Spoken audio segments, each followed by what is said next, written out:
And we are rolling on May 10th, 2018, where it's a beautiful sunny day in Los Angeles. Sunshine is shining. Our campus is beautiful. Look at those beautiful trees outside our window. Oh my Lord. Yes. Eat your heart out, East Coast. Mhm. And we're about to hear a personal commitment speech, not to exceed 5 minutes, from Mira, who stands in the power stance, managing attention, communicating respect non-verbally, finding friendly eyes near the front and the center. Say your name, feel the love, start your speech. Hi everyone, my name's Mira. Hi, Mira. When there are a lot of haters and negative things, I really don't care. This quote was said by a very influential businesswoman who's worth over $175 million. And her name? Kim Kardashian. Kim Kardashian is constantly body shamed on all social media. Yet despite this, she remains so positive and successful. And I strive to have the same mindset. Today I want to share with you my personal commitment to respecting myself. I want to give you 2 reasons why I'm personally committed to this and 3 actions I've taken to achieve this goal. I wanted to share this with you today because I feel like a lot of students, especially women in business, STEM, and politics, have a hard time finding the courage to speak up and share their ideas. But the truth is that confidence really comes from within, and I really hope that I can illustrate from my stories how everyone can do this. The first reason I'm really personally committed to respecting myself is to protect my own health and well-being. I'm a really nice person. I just want everyone to like me, but that takes a toll. Last year, my roommates would always stay up until 4 a.m. with the lights on, microwaving popcorn, watching Netflix on loudspeaker, and laughing on the bottom bunk while I was trying to sleep on the top so the bed was shaking. This was so hard for me, and I was so angry inside, but I couldn't find the courage to speak up. I just wanted them to like me. I wanted to get along with my roommates. So I had to suffer through that. Eventually, we did come to a compromise, but I realized that at times I don't need to be so nice. I don't need to get everyone to like me. I need to protect myself so I can do well in school too. And that made me realize how personally committed I am to this goal. The second reason I'm personally committed to respecting myself is so that I'm not taken advantage of. A lot of times people mistaken my niceness for innocence. Right now I'm leading a project called Brew and Meet, which is a dating app made by UCLA students and for UCLA students. We had a strict deadline a few weeks ago, and I gave tasks to all of my developers, but one by one they came to me with excuses. Since I'm new to the team, I really wanted them to like me. So I was nice to them and I let it slide. But I realized that they were taking advantage of me. So I gathered them all together and I said in the strongest voice possible, "This is enough. This is not acceptable. You guys committed your time and I deserve that. You guys are not allowed to have any more excuses." And they were taken aback. They finally took me seriously, but it was heartbreaking to realize that my own peers were taking advantage of me. And that's why I want to respect myself more, so I can get the respect from others. 3 steps that I've taken to respect myself is number 1, I've learned to say no. People are more resilient than you think, and I have to realize that. The world will go on without me, and I don't need to help everyone. And And once I take care of myself, then I can look to help others. Number 2, I've learned to observe and emulate the leaders I look up to. Whenever I'm in a sticky situation, I ask myself, what would Oprah do? What would Tim Cook, the CEO of Apple, do? What would Sundar Pichai, the CEO of Microsoft, do? And last but most important, I've learned to really recognize the friendships and relationships that matter. If a relationship is unconditional, that means I don't need to prove how nice I am or how much I love that person for them to love me back. So I don't need to drain myself and put in all that effort. And after practicing these 3 things, I feel like a burden's been lifted from my shoulder. I feel more healthier and wholesome, and I hope I can really continue doing these things. So in summary, I've told you 2 reasons why I'm personally committed to respecting myself and 3 ways about achieving this. There should be no doubt in this room that I'm really personally committed to respecting myself. There's going to be a lot of people that try and prevent you from succeeding and try to get in your way. But we have to realize that we don't need validation from anyone else but ourselves. And if Kim Kardashian can take all that body shaming and negative comments from the internet and still have such a happy face and display herself with grace and dignity and be so successful, then we can all make a difference in the world. And that starts from respecting ourselves and having confidence within ourselves. Thank you. Thank you very much. Mira, did we start over here last time? Yeah. Okay. Oh, we started over here last time? Oh, okay. So it'll be your turn, I really like your Name. speech. Hi everybody, I'm Danny. Hi, Danny. I really like the contents of your speech, like how you evoked your emotions as you told the stories. I think that was really good. Yeah. She was really coming alive toward the end. Yeah. Thank you, Danny. Improvement. Hi, my name is Sophia. Hi, Sophia. Oh, I really like your speech. The only thing I will say is maybe, like, I saw you change, like, your feelings through your voice, but you didn't have the vocal variety. Like, you changed emotions, but not the voice with them. So maybe you can. Yeah. That's an interesting point, which I'll come to in a minute. Well, I like to start on the positive, Mara. So I liked your speech, and I liked the way you talked about, people kind of were using you as a doormat, your roommate with the popcorn and the Netflix. What a nightmare. Oh my God. Oh, yeah.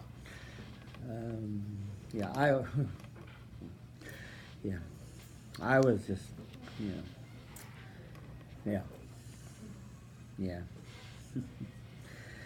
So, she makes a good point, about vocal variety and working on a range with your voice so that your passion and emotion has a dynamic range to it. So I would recommend you go for some of that, okay? Let's look at your speech.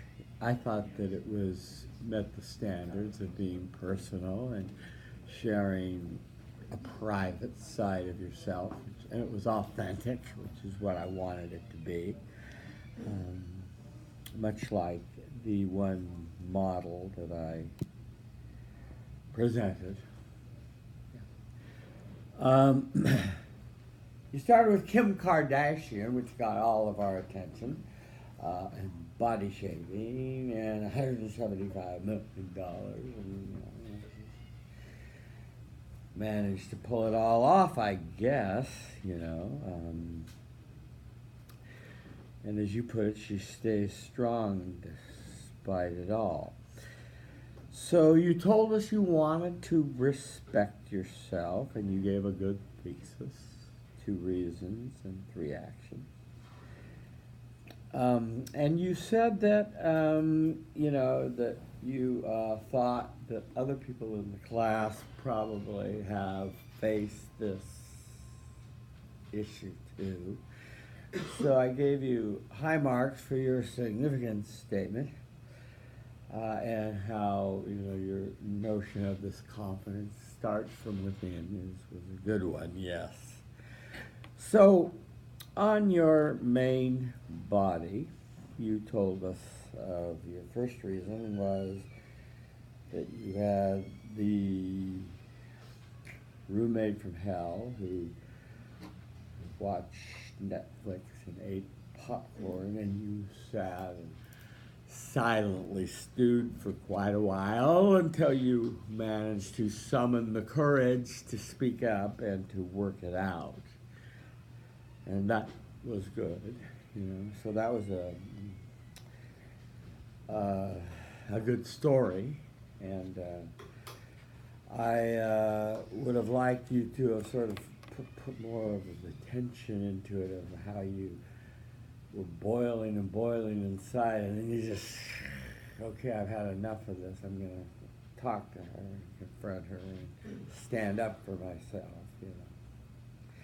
On your second reason you don't want to be taken advantage of was you talked about your computer science club project, which again, everyone was flaking until you put your foot down, and everyone thought they could just let, I guess, you do it, well, you know, and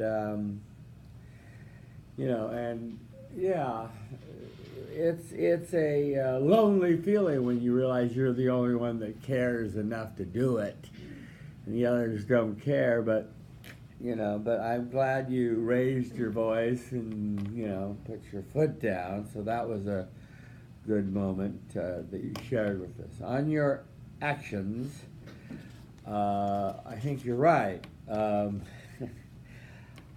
Yeah, you're right. The world will move on with you or without you. And I'm tempted to tell you a story, but or I won't. But yes, I was at a job where I felt that I was deserving of a raise, and my boss didn't agree with me, and I thought I was irreplaceable. And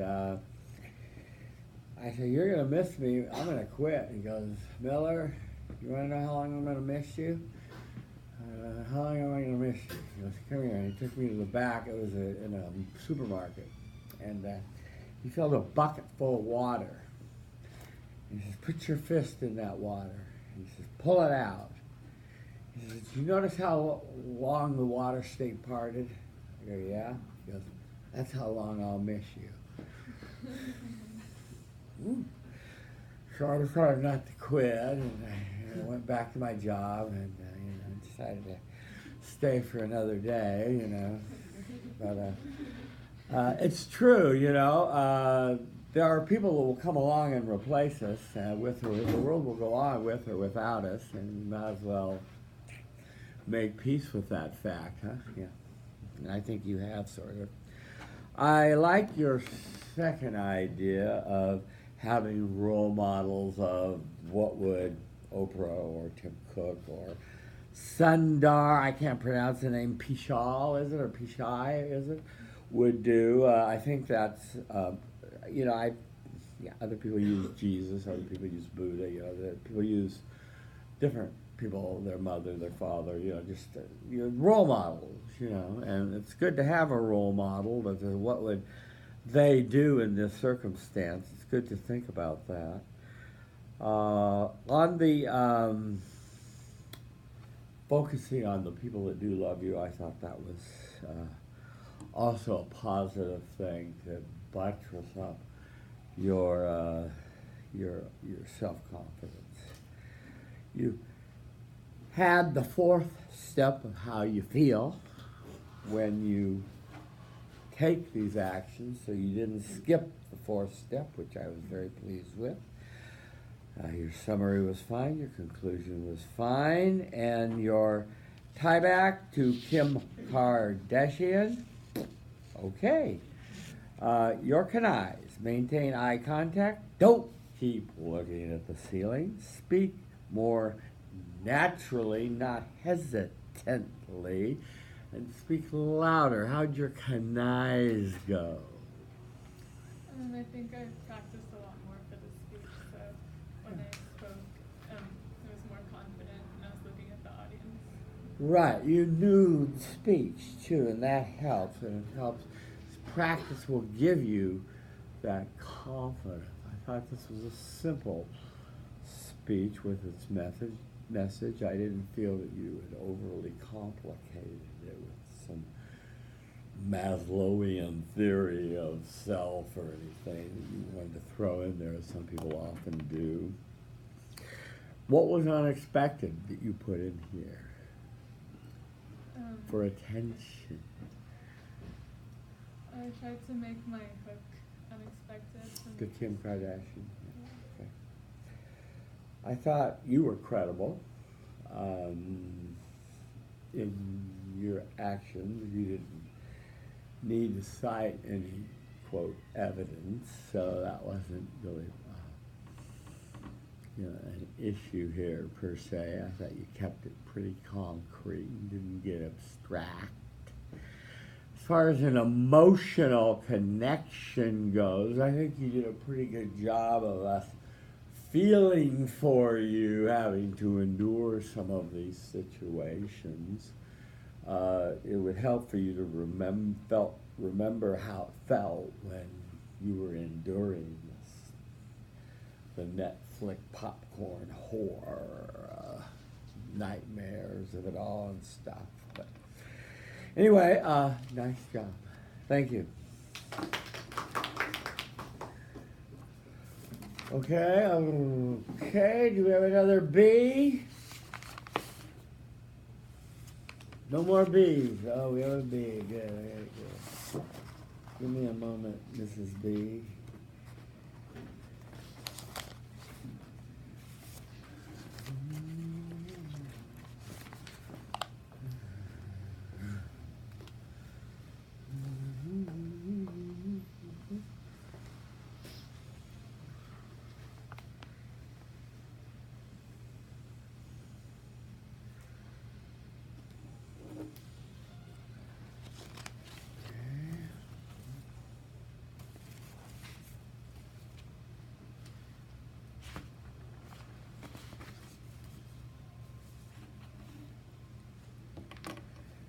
Oh, gotta adjust this a little bit. There we go, just another adjustment.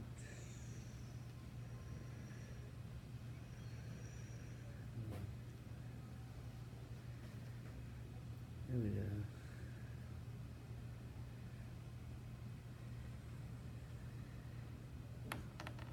Yeah, that's good. That's really good, yeah.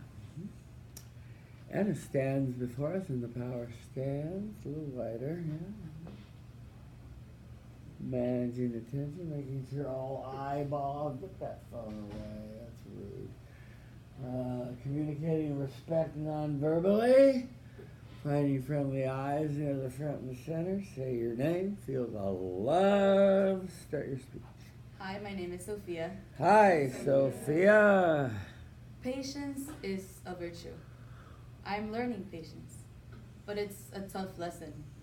This is a quote said by Elon Musk, entrepreneur, CEO, engineer, one of the richest men in the world, and he's having trouble with patience. I totally agree with him in that it's a tough lesson, and that's why I am personally committed to be more patient because I believe it is what it takes to be personally and socially excellent. I believe we all struggle with being patient, especially in this world where we are a click away from everything. We are in such a fast pace, fast. We want everything to be fast. And we're not patient when other people try to slow us down or when someone does not meet our expectations. That's why I'm going to tell you 2 reasons why I'm personally committed to be patient and 3 actions I will be taking to accomplish this. The the first thing that makes me want to be patient is that I feel I'm pushing away my friends by not being patient. Every time I'm in such a fast pace all the time. I want to do everything by myself. I want to be fast. I want to be first. I want to do everything better. And for me, better is fast. Fast is better. And I push away my friends. This one time we were in a dining hall, and I was sitting down having a conversation, and my friend Mike said something that really struck me. He said something about my personality being very fast, that I never understood them, that I never took the time to listen to them. And I was struck by it. And I didn't know how to react. I tried to say some things, my fast pace slowed down. I had nothing to say. And he just looked at me and said, if you just took the time to listen to us, we would have a better relationship. And at that moment I said, I want to personally commit to be more patient. The second reason why I want to commit to being more patient is because I usually quit on my goals when something is not going right. If I don't get results immediately, if I don't get where I want to get fast, I just quit. This happened to me my freshman year when I started to I gained 20 pounds my freshman year. I had no control over what I was eating. I didn't like what I saw in the mirror. It was just terrible. And I saw, 1 week diets didn't work, quit. 1 week diets didn't work, quit. Because I was not being patient with myself. Eventually, during the summer, my mom talked to me. You have to do this, this, and that to achieve your goals. And as I was patient throughout the summer, I was patient throughout my fall quarter, I started to make progress, little progress that really helped me accomplish my goal. 3 actions I'm gonna take to reach this goal is 1, I'm gonna take yoga classes at the Hedrick Hall. They offer free yoga classes. And I feel yoga makes you be so level-headed, so in peace with yourself, that you don't have to be in such a rush. You don't have to be first all the time or fast all the time to be good. And I want to take those yoga classes to start to be in a pace where I like to be. My second action is gonna be to practice patience with my friends. I'm gonna listen to them no matter what, no matter if I don't agree. Obviously, I'm not gonna stay quiet. I'm gonna speak up to what I think or what I believe is good, but I'm gonna be patient with them. I'm gonna understand, and I'm gonna engage with them in whatever their views are. And my third action is going to be to keep a journal with short-term goals, because sometimes I really get desperate when I don't reach something that is very far-ended. And if I start reaching those little goals, little by little, I'm gonna be happy with myself. I'm gonna know that I'm making progress, and that's really gonna be help me be patient. In summary, I've told you 2 reasons why I'm personally committed to be more patient, and 3 actions that I am taking and will take to be more patient with myself and with everyone around me. Going back to Elon Musk, one of the most successful men in the world is still struggling with being patient. And it makes me feel more at ease that it's not just me, but if I try to learn patience as he did, I'm gonna be as successful as he can be. Thank you.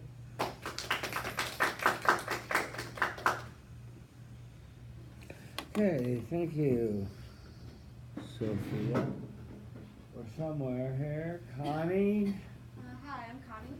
Hi, Connie. So I really liked your speech. I thought it was very authentic, and we could really emulate and relate to how your stories made you feel, and how everything made us go and technology makes us want to rush and everything. So I think your speech about patience really resonated with us, and I really liked it. Yeah. I guess that's part of why we rush anyway. Okay, thank you, Connie. Hi, I'm Saloni. Hi, Saloni. Hi, I couldn't agree more with Connie. I thought it was super relatable, especially for college students, and just in general, the topic of patience in in this day and age. Maybe the only thing is just practice a little more, and then vocal variety, because I think that's the only thing I would say, because there were just some pauses. But other than that, Okay, good thoughts. Thank you. Sophia, this is a fairly personal speech. You shared a lot of private things about yourself, which I like. Yeah. So that's part of what I wanted you to practice being was authentic, real in a speech. Yeah. Patience is a virtue, and I'm learning patience. It's a tough lesson. Yeah. Elon Musk. Yeah. It would have been helpful to tell us a little bit about him on his assembly line, sleeping there and losing money and having trouble with his shareholders and his cars burning up and, you know, some things not going perfect in his life or something that he's having to develop patience over his perfect world blowing up. But just something. But, and I think everyone knows Elon Musk, so I don't think you need to say who he was. So it was a good grabber for a beginning quote, and you tied back to it nicely. You said you agreed with the quote, and you said in your thesis you want to be more patient in your life. And you said you think it's the key to everything, socially, personally, right? Your significance statement, you talk about how to the group it will be beneficial to their lives if they learn patience. So I'm glad that you didn't just talk about yourself, you know, but talk about how, you know, we can learn from our career goals and everything else that, you know, you have to, everything's not just going to go click, click, click and fall into place each time.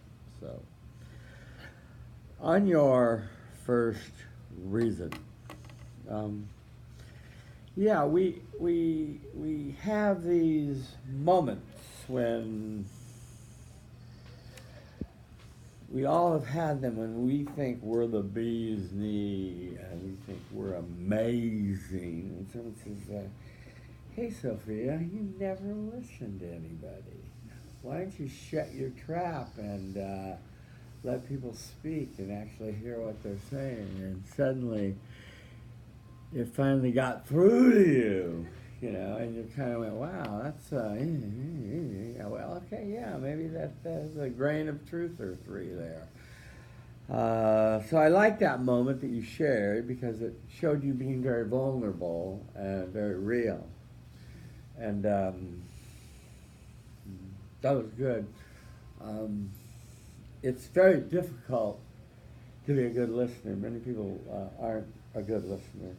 And many people are often formulating what they're going to say next instead of just quietly listening to what people are saying. And there's a real art in not only listening to people, but listening to what they aren't saying and what they can't say, you know, and assumptions behind what they're saying. And there's just a lot to the art of listening. So if you really come to practice it, it'll, but the biggest thing is to put duct tape here and to, you know, listen, mainly, yeah. On your second goal, your second reason, you said you put on the freshman 20, and that was honest, and you couldn't lose it, and you were frustrated, and you tried the quickie diets, and they didn't work, and then finally your mother got a hold of you and said, you know, let's try a little patience and a little, you know, common sense, and slow down, and you know, et cetera, and it gradually worked out better. So I thought that was an authentic moment that you gave us, which is what I was looking for in the speech. Much the way the young lady in the model speech was honest about how she self-assessed herself. Remember, she said, I had a big nose and a flat butt and all that stuff. Yeah. On your actions, you said yoga class. Yes, that's good. I would also, if you come across, since you're such a fast-moving person, there's a Chinese form of exercise called Tai Chi, which people move very slow. You may have seen them in the park. That's a wonderful form of developing the mind-body connection and slowing way down. On your yoga class, I say that's consistent with your PC, and that's excellent. Consciously having patience with your friends is excellent. The journal is always good. I would say if you haven't journaled before, pick up a book by Anais Nin. She's a great journalist. She writes journals and writes how to write journals. Summary was good. And you skipped the conclusion. There should be no doubt in this room. I personally committed to be more patient. And your tie back was fine. So this is a good job on the level of what I was after mainly in the speech was to be authentic and personal and share something you normally don't talk about, in regular life, and you did that. So that was good. Thank you.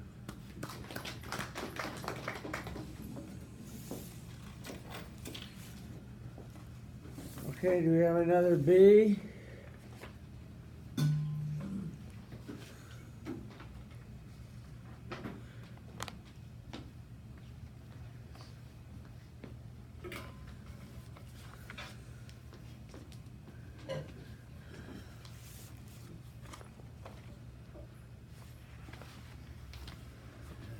Give me a moment to.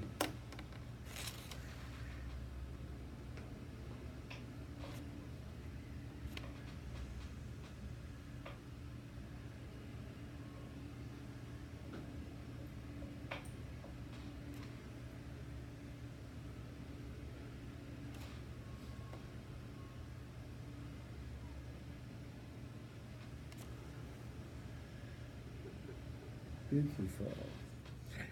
Daisy stands in the power stance. Phones around. Communicating respect non-verbally. Finding friendly eyes near the front and the center. Say your name. Feel the love. Start your speech. Hi everyone, I'm Daisy. Hi, Daisy. Food is the weight of my heart. I've never agreed with this statement more. I love all kinds of food, and I've always tried to live by the mantra of trying everything at least once.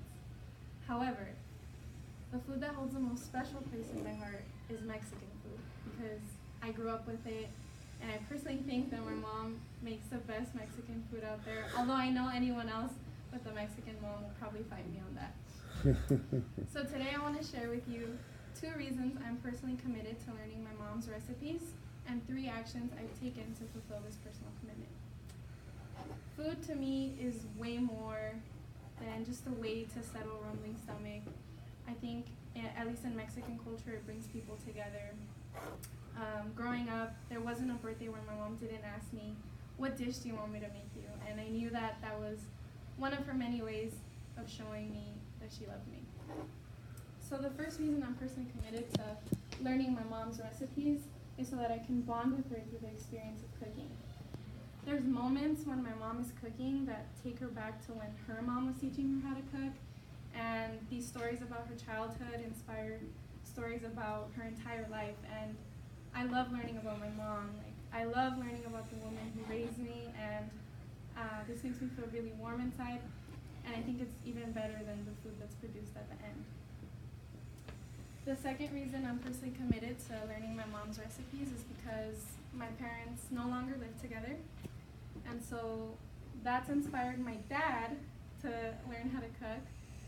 And he has, but he tends to stick to the same 3 things all the time, which are like beans, cheese tacos, or several variations of eggs. And so I want to learn my mom's recipes so that I can either learn how to make him his favorite dishes, when I'm back home, or teach him how to make his favorite dishes so that he can make them when he's alone. 3 actions that I've taken to fulfill this personal commitment. The first one was back in high school when I made it my mission to learn how to make Mexican rice because it's a staple in Mexican cuisine. You always see a giant pot of it at every single party, and I knew that learning how to make Mexican rice was the stepping stone to learning how to make more complex dishes. And I learned, and now my mom trusts me to make it for parties. The second action I've taken to fulfill my personal commitment is learning how to make my dad's favorite dish, enchiladas. One time I saw my mom soaking chilies, and I knew that this meant that she was going to make enchiladas, and so I watched the entire process, and I questioned her throughout, and I learned how to make them. Which ties into my third action, which was to teach my dad how to make them. And he was very happy to learn that it's not that hard. And eventually he got it. And every time I go home now, he tells me, do you want me to make you enchiladas? Or he tells me that there's enchilada sauce already in the fridge. So in summary, I've told you 2 reasons I am personally committed to learning my mom's recipes, and 3 actions I've taken to demonstrate this personal commitment. There should be no doubt in this room that I am personally committed to learning my mom's recipes. Food really is the weight of my heart because I've learned that whether I'm cooking it with the people I love or eating it with the people I love, it always makes my heart feel full. Thank you. Thank you. What was the time? 3 minutes and 40 seconds. 3 minutes and 40 seconds. Thank you. Call it the time, for the future, so I don't have to ask you. Okay, where are we? Hi, I'm Kenneth. What's your name? Yes. I really like your speech. I really think that food is very important, not just for living, but like it's like a tradition passed down from one to another, either orally or like through notebooks and stuff. And it's a piece of home that we all carry, even though like maybe not all of us learn how to cook, like eventually we can develop our own skills. Yeah. And like sharing that food, it's like a gift to everyone. So I think I really resonate with your speech. Thank you. Great, thank you, Sarah. Improvement. Hi, Nicole. Hi, Nicole. I like your speech a lot. I think you could have been just a little bit louder and use a little bit more vocal fry. Yeah, I like your speech. You were, how do we say? You really enjoyed giving your speech. I could tell you really liked Mexican food, and you enjoyed talking about it and sharing the preparing and learning about it, and so your enthusiasm really came through. So that was excellent. As far as a personal commitment, I thought this was personal, but not real personal, and it was personal to you and to a part of you, but not in another sense. See? But yeah, it was pretty personal.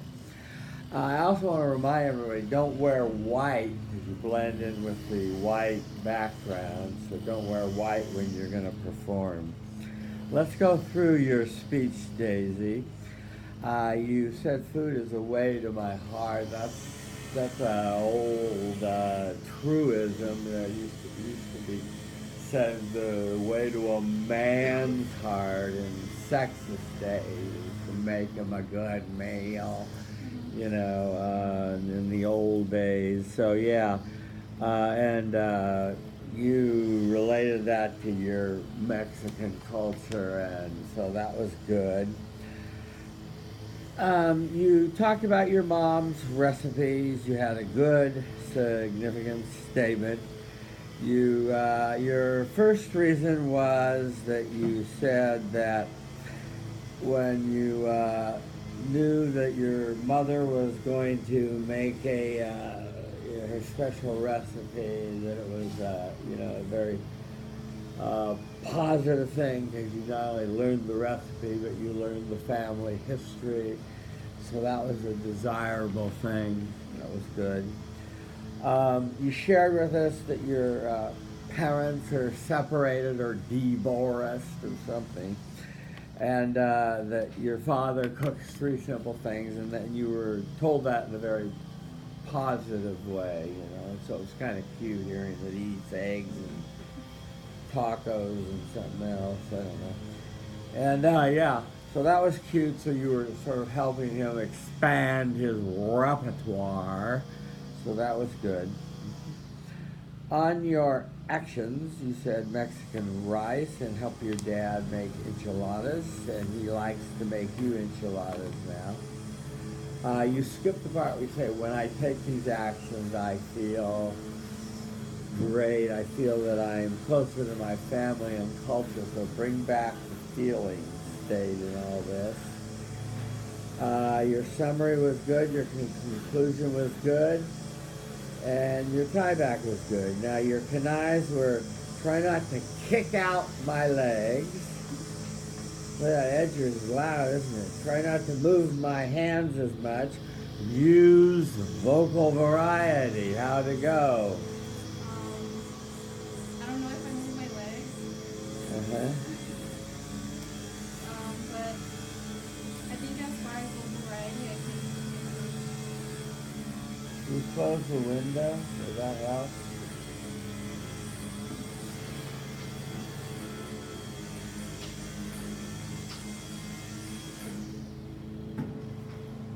Just tell the guy to pipe down.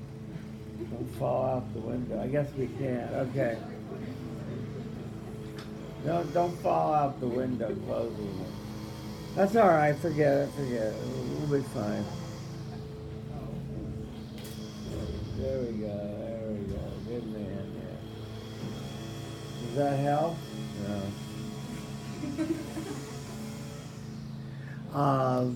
This is a simple speech.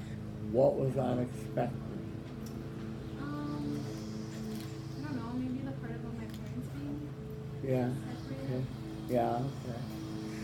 And you were credible. You were very believable. Very sincere. That was good. How did you make an emotional connection with them? That's a key thing to the stickiness of the speech, you know. Maybe talking about my parents. And Parents? being connected to them. Okay, good. Be thinking of that consciously, you know. You want that strong emotional connection. That's why that 4th step would have been real important. Yeah. Okay, good. Other than that, good job. Thank you. Okay, do we have another B? Is that it on the B? I guess our work is done for the day. Return with honor.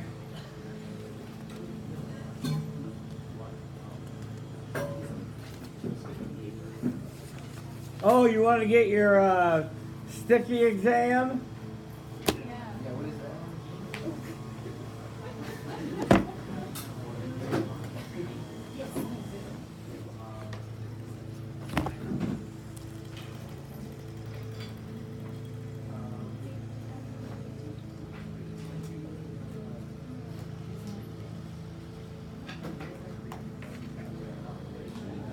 Merry Christmas.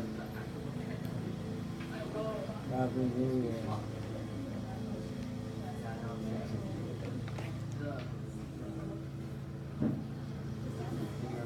You're welcome.